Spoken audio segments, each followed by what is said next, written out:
A benediction is a prayer of blessing. In some religious traditions, every worship service ends with a benediction. The minister will pray for the congregation before they leave worship and go back to their daily routines. But benedictions didn't start with a certain religious group. In fact, benedictions are biblical. There are several scattered throughout the New Testament, and the Apostle Paul, as he writes to various churches, is fond of stopping right in the middle of his letter and writing out a prayer of benediction for his people, a prayer of blessing. A couple of months ago, we looked at one of those prayers, and I told you that we were going to sprinkle a bunch of these throughout the next year. And so this Sunday, we are going to study another benediction, a prayer of blessing. I'm not going to tell you where this prayer comes from until we get here, but I am going to tell you what it's for. The people for whom Paul prays through the Holy Spirit in this passage are struggling. They're being persecuted. They are finding their lives are difficult because of their faith. They are discouraged. They're feeling worn out. They're feeling really tired. And so as Paul writes to encourage them, he just stops in the middle of writing and he starts praying for them. And the little 2-verse prayer that he prays is inspirational, and it's wonderful, and it's good for those of us who are feeling tired and worn out and a little discouraged. Maybe that's where you are right now, and if so, this sermon will be great for you.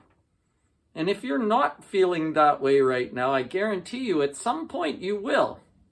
So maybe take this little prayer and bookmark it somehow so that you can come back to it when you need it, or so you have it to share with someone else who is feeling a little worn out, a little discouraged, and a little down. This prayer of blessing reminds us about some truths about God. It reminds us about some blessings he's given us, and it reminds us about what we can expect for the future and in our lives today. It is a beautiful little passage.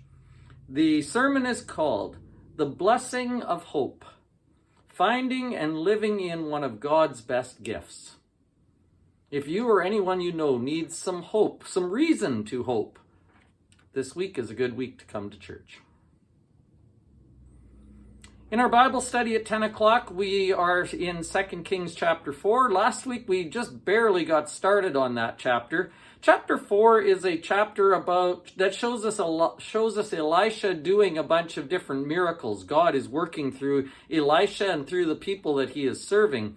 And last week, we had a great discussion about the first 7 verses of 2 Kings 4. We talked about what Elisha did. We talked about what God did. We talked about what the people did that made those things happen, that allowed those miracles to take place. We made application to ourselves, and we'll do the exact same thing this week. There are 3 more stories in 2 Kings chapter 4, beginning in verse 8. That's where we're going to start. And once again, we're going to learn something about God. We're going to learn something about what we need to be doing as obedient, faithful followers. And we're going to learn something about putting ourselves in a position to be blessed. I think it's going to be another really great discussion.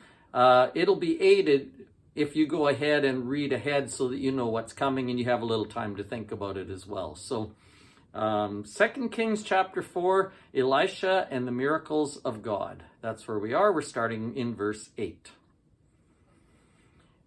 I always like it when on Thursday afternoon my sermon makes me smile and I feel all excited about it because I know by Sunday morning I'm going to really have something good to give to you. I never want to get up on Sunday morning and just sort of think, well, this will fill the time.